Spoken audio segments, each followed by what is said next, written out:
Today we're playing with rhubarb and making a strawberry rhubarb chutney of sorts. But first, what is rhubarb? Rhubarb is a vegetable plant that is a member of the buckwheat or smartweed family, with a season running from early spring to early summer, usually ending around May or June. It's native to Asia, and ancient Chinese civilizations have used the plant for thousands of years.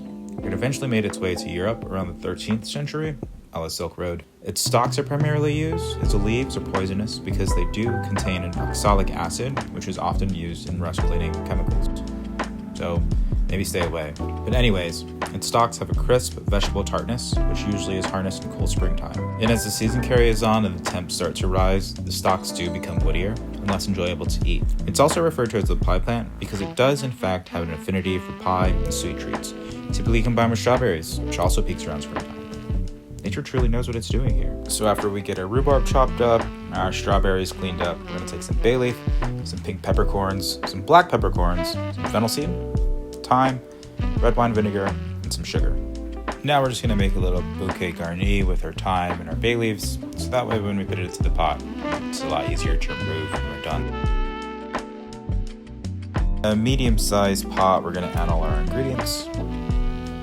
Strawberries, sugar, red wine vinegar.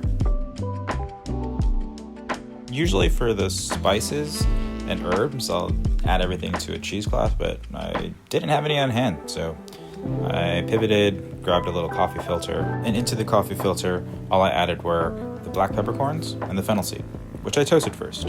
Should hold nice and tight.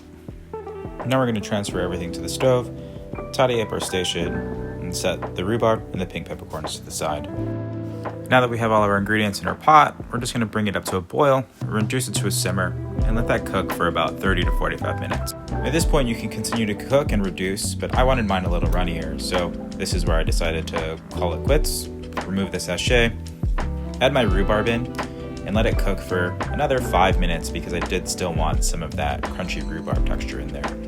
Lastly, we're going to add our pink peppercorns, and that's it.